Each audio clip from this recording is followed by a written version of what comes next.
What's up again mga kabilang? Sa videong ito, mag-aalis na naman tayo ng kalawang at kung mapapansin nyo ang kinalawang natin is galvanized iron. Dapat hindi ito kakalawangin.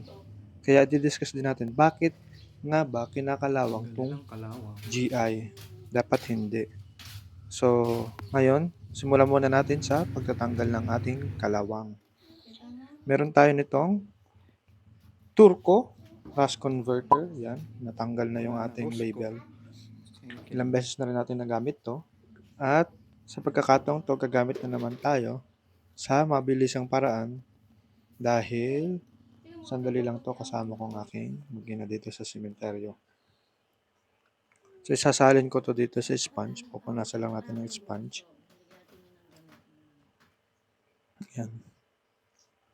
Konti lang yung ating gagamitin. Dahil yung galvanized iron na kinalawang, yung mas maraming kalawang ay isa lang namang tubular. Yung iba, may mga konting kalawang na rin, papahiran din natin.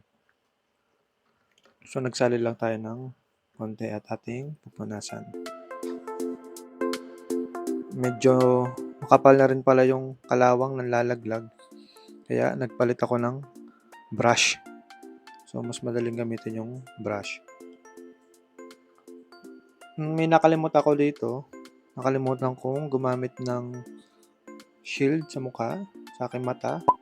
At mag-gloves, guys. Medyo makatito sa kamay kung malalagyan ng inyong kamay. At hindi ko rin naman in-expect na hindi ko pala masyadong abot doon. Hindi ako nagdala ng hagdan. So yan, kasama ko ng aking anak at binigyan ko namin siya ng activity para hindi rin naman siya naiinip. Natutuwa siya sa pagduduldul ng lupa. Yan.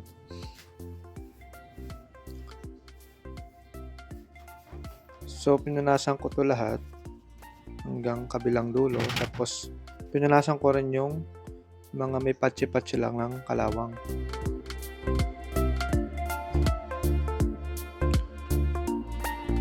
Mabilisan lang to dahil palis din kami. Kaya pagkatapos ito, diretso, liha na rin natin. Guys, dapat mauna talaga yung liha. Tapos saka mo papahiran ito. Tapos patuyuin mo, saka mo lilihain. O pahiran mo ng lacquer thinner bago mo lihain. Pero mabilisan to. So niliha ko na. Natanggal naman yung kalawang. So mabilis siya nag-convert. Pag nag-convert yung kalawang, magiging black lang yan. So mawawala na yung kalawang. Kaya ngayon pipinturahan din natin ng primer para sure na hindi na babalik yung kalawang. As usual, commonly ginagamit naman is color gray na primer. Meron din naman pula pero gray talaga yung magandang gamitin. Haluin nyo lang mabuti kung mag-primer kayo. Kasi buo-buo yung ilalim niyan. Dapat halong-halo at mawala yung mga buo-buo sa ilalim. So, mabalik tayo. Bakit nga ba kinakalawang yung GI? Dapat hindi siya kakalawangin dahil galvanized nga siya eh. So, made of a metal and chemicals na hindi kinakalawang. Pero, bakit kinakalawang pa rin ng GI? Number one factor, yung mga old stock na GI, lumang-luma, kumbaga yun yung binebenta kadalasan, madalas na inilalabas. Siyempre, first in, first out, yung pinakaluma, yun usually ang ibinebenta. So, yung luma, minsan nami-mix up yan sa mga BI metal o yung mga ordinaryong metal na kinakalawang. Kaya, bago pa siya mapunta sa iyo, usually, may mga marka-marka na yung kalawang. Dapat napapansin mo yun kapag bumibili ka. Pangalawa, kung maganda yung nabili mong galvanized iron, pero kinoconnect mo siya sa isang metal na kinakalawang katulad nito. So, itong metal is nakakonekta sa kinakalawang. So, kahit na GI itong ginamit natin tubular, maglalakad yung kalawang niyan papunta sa GI hanggang sa humaba ng humaba kung mapapansin yung haba ng kalawang. At kung mapapabayaan natin, magtutuloy-tuloy-tuloy lang yung kalawang hanggang sa masira ng iyong GI metal o yung galvanized iron natin na tubular. So yung pinaka-trusses kasi nakalock yan doon sa metal nitong wall. So kapal na ng kalawang. Dapat pagka ganun, pipinturahan mo rin yung metal bago mo siya i-bend dito sa ating galvanized, or kung na-bend nyo na, palaging pipinturahan pa din. Gamitan nyo ng rust converter kung kinakalawang na yung bakal para bago mo siya pinturahan ng primer, wala na siyang kalawang at hindi na mahawa itong ating mga GI. Ikatlo, bakit pa rin kakalawangin yung GI? Yung exposure niya sa moist, katulad nito, ginamit natin sa roofing. At nandito sa sementeryo, medyo malamig dito, malapit sa bundok. Makapal yung moist dito araw-araw. Kaya isang factor yun bakit siya kakalawangin at mabilis kakalat yung kalawang na nagmula sa isang maliit na metal or sa screw, kung kinalawang screw, lalakad yan sa GI natin. At para maiwasan yan, sa pag-assemble pa lang natin, mas maganda, pinturahan agad natin ng primer. Kahit yung GI, pinturahan na. Ito kasi, hindi napinturahan. Nung ikinabit nila, hindi na pininturahan kasi nga, GI nga naman, ba't mo naman pipinturahan? Pero mas maganda, pinturahan mo na agad bago mo ikabit yung bubong, pinturado na.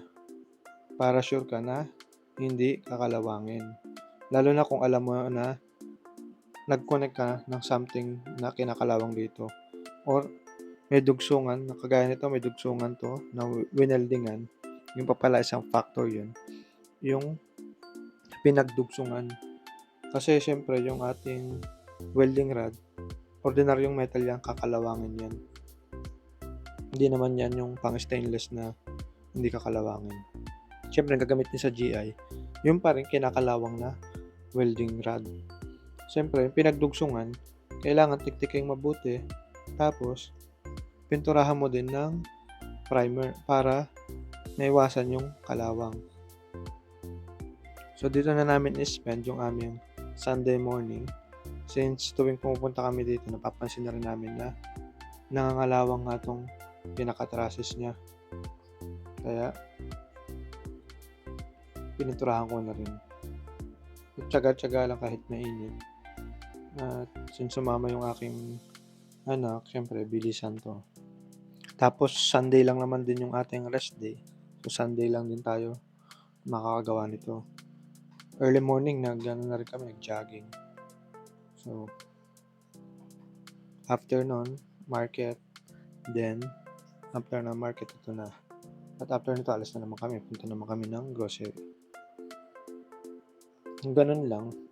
Pag nagko-convert ng kalawang, importante uli, lihain mo muna mabuti yung kinakalawang na bagay. Pangalawa, lalagyan mo ng rust converter, turko, rust converter. Hindi ko pa nasubukan yung suka, ang gamit na iba suka, pero mas prefer ko na yung rust converter. Then, minsan sabi nila overnight, pero hindi ko na ginagawa yun. After rust converter, pupunasan ko siya at lilihain ko na siya. And after maliha, pwede mo siyang punasan ng lacquer thinner. Then, patuyuin mo bago mo pinturahan uli ng gatong klaseng primer. So, yun lang guys. Maraming salamat. At sana mag-subscribe kayo sa ating channel at supportahan ang ating YouTube channel.